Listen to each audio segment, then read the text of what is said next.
Cyren, thank you for your patience. You ended up towards the end of my responses to paper 2, but here we go. Should medical error be considered a criminal offense? Dr. David Dunch, incredibly intelligent, relatively well-known in the medical field, as well as increasingly well-respected, earned the morbid nickname Dr. Death in just under 2 years. This former neurosurgeon either killed or injured 33 out of his 38 patients during his practice. Ooh. Most wonder how this was able to happen and why such a brilliant neurosurgeon who came up with such high remarks. High remarks?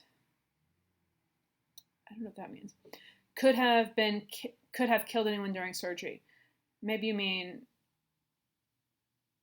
that other people said that he was good at his job, but I'm not sure. Okay.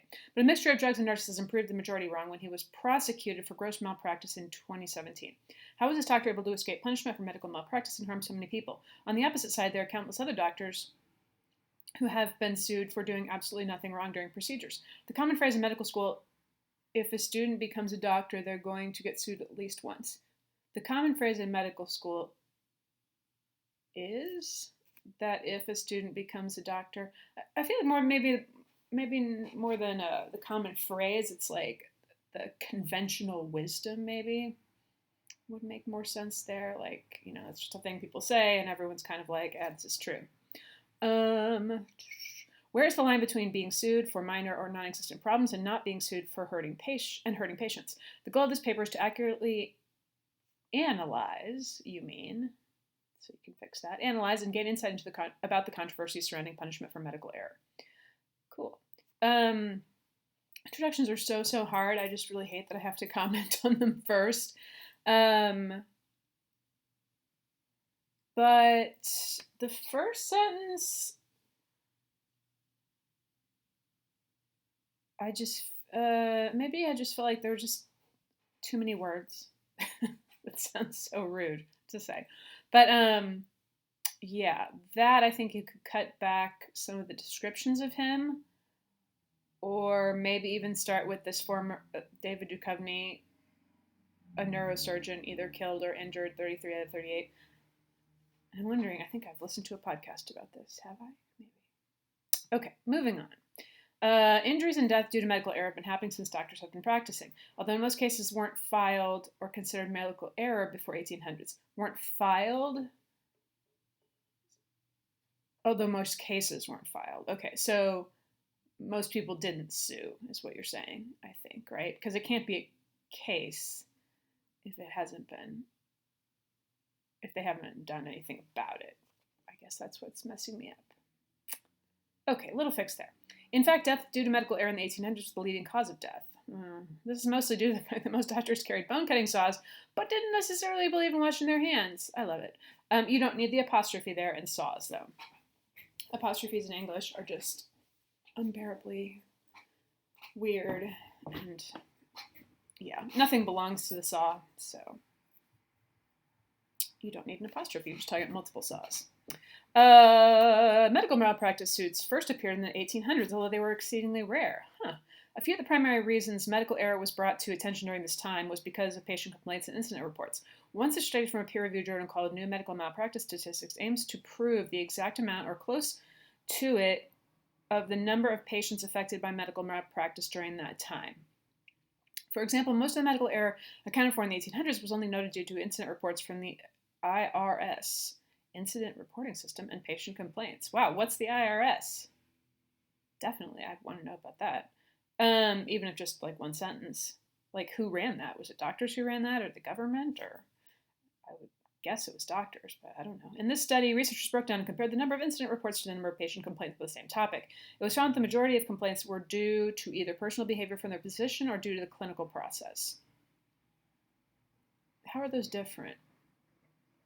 Maybe this is because it's not my field, but personal behavior, or do you just mean the clinical process? You just mean maybe this was like one of them is behavior that doesn't have to do with doctoring, and the other one is behavior that has to do with doctoring. I think that could be clear. While the incident reports largely came from patient accidents, not physician error. See, that's one of those fragments. that it's easy to accidentally write when you start with a word like while. While the incident reports largely came from patient accidents, some of them dealt with aliens as well. So you finish your thought there, or you could hook it on to the previous sentence. Based on the information provided, we can inquire that most of the medical error that was claimed was due to behavior in the patient's clinical experience and patient causes accidents? What? Not because doctors intended harm or were not educated to the full extent they are today. Thankfully, due to new technology and an overall better standard of care, medical error has moved down to only the third leading cause of death. That's not good, Cyren. Ah! Okay, you definitely had a few stumbles in here, especially that part, patient causes accidents. Yeah, some stuff there to fix. Moving forward through time, this controversy has continuously taken place in countries and governments throughout time around the world due to grieving patients and families. Well, that's not why it's controversial. It's controversial because somebody did something wrong, isn't it? The laws and punishments have varying solutions depending on the country. For instance, China has very violent consequences for injuries and deaths caused by malpractice. Yikes. And view it as a criminal offense punishable by up to 3 years in prison. In most cases in China, when a hospital receives a claim that one of their doctors has been charged with medical malpractice, they tend to buy out their accuser rather than face them in court or take the chance their accuser seeks physical revenge. Damn. This is mainly because of, quote, medical mobs that often take place in the country when patients or their families feel they've been wronged by their doctor or the hospital. In 2010, 10 doctors were stabbed by family members of a deceased patient who was denied treatment because the family could not pay the cost of the treatment. I mean, honestly, I wonder why people don't do that in the United States. I really do. I guess that's what's more shocking to me is that people don't do that here very often. They're just like convinced that they don't have enough money because they did something wrong, I think. And maybe these people in China are... Anyway, wow. These incidents have been growing at an increasing rate. For example, China has seen an increase from 49.3% in 2009 to almost 80% in 2014, roughly 17,000 new cases of medical malpractice claims. Okay. One minor thing. Since you are not indenting your paragraph beginnings, you need to have an extra space in between the paragraphs. Generally, I feel like the more like modern way to do it is to skip the lines, and the more kind of old-fashioned way to do it is to indent and not skip the line between paragraphs, but you know, I don't care which one you do. The reason behind this country's morbid medical error problem might be because of recent laws and reforms that have happened in the past 2 decades. China has undergone a massive change to their healthcare system in 2001. This changed how hospitals operated, turning their end goal from helping citizens to collecting a profit. Oh, really? By changing this, these Chinese hospitals began charging more about running unnecessary tests on patients, as well as prescribing unneeded medicine. You need prescribing instead of proscribing there. This eventually led to what the government sees today. You like those apostrophes, but you don't need that one either. That S, I told you, apostrophes are terrible in English. And I don't know of any other language that messes with them like we do, but this eventually led to what their government sees today. There's an S on that because the subject is government, and government sees things. Many governments would see something. One government sees something. We put that S on to match our singular subjects, so you don't need an apostrophe there. An increasing, while this isn't direct punishment by law of medical malpractice, it is a form of punishment by the public. Yeah. Oh my God, Cyren, this is so crazy. Okay, on the other side of the complex world of medical malpractice is Australia. The country itself has a unique approach to dealing with these types of cases in the courtroom. What makes it interesting is that Australia doesn't require that fees be handled during the litigation process. During that time, clients don't have to pay any fees. This allows for cases to go farther in the judicial system and for the whole story to be heard. In addition to this, Australia has a strict law that does not require clients to pay their lawyers if they lose. Wow, hard to be a lawyer in Australia.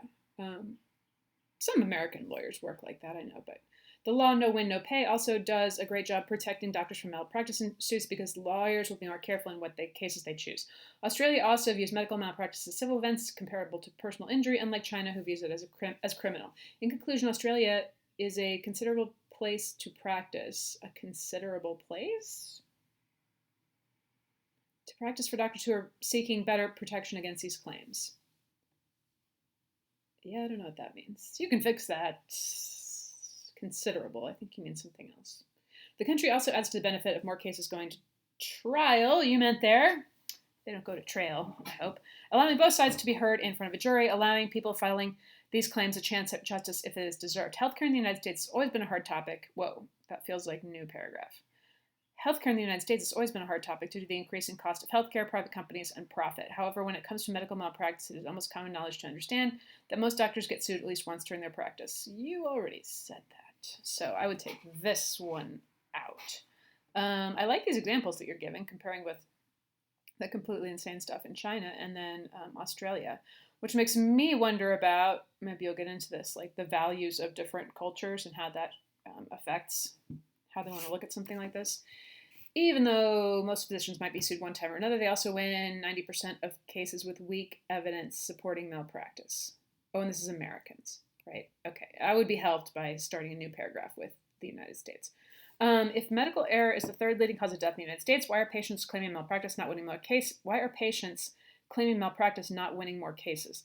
Dr. Bell explains it best when she explains the injured patient must show the physician and acted negligently in rendering care and that such negligence resulted in injury. To do so, 4 legal elements must be proven: a professional duty owed to the patient, breach of such duty, injury caused by the breach, and resulting damages. I'm loving how you mostly paraphrase, which is usually the case in science writing, but you've used this specific quote when the exact words are helpful. One small thing though, when you set the quote in like that, because it's a longer one, then you don't need quotation marks. In other words, for a patient to successfully sue a doctor, they must provide 4 legal elements to prove their doctor made a medical error. Yeah, that's a lot. In reality, you agree. In reality, it's extremely hard to provide those 4 elements. For example, if a surgeon drops a scalpel, collects it from the floor, and continues operating on their patient, and that said patient develops a serious illness, that can be cause for malpractice legal action. However, even if the surgeon picked up the scalpel and continued to use it, the patient would still have to develop a sickness or injury caused by the scalpel being dropped and touching the unsterile floor. In most cases, it's hard to link those 4 elements together. A patient might die from kidney failure, and because of that, their family may sue for medical malpractice. However, linking the kidney failure to the procedure to be able to charge the practicing doctor. I think you just stopped and didn't finish your thought. Sorry, just checking to make sure we still have time, which we do.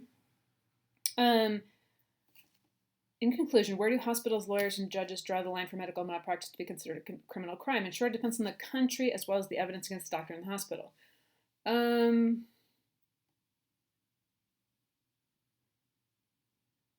Yeah, I mean, I guess you didn't talk about the evidence in China because the evidence is the family has someone die and they're, that's their evidence. Did you talk about the evidence in Australia? I haven't really had a lot of coffee today. So if you didn't talk about the evidence in Australia, adding that would be really good.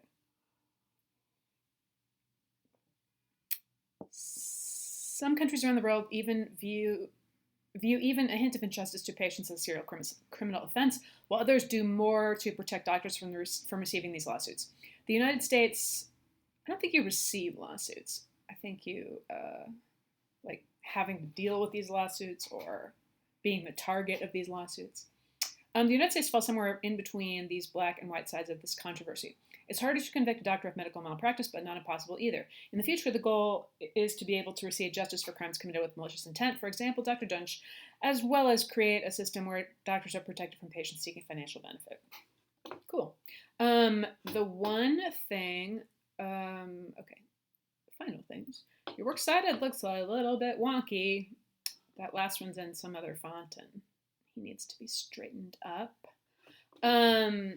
And the other thing I would suggest for your revision is this thing about what are countries saying that they value, thinking about how this reflects with values.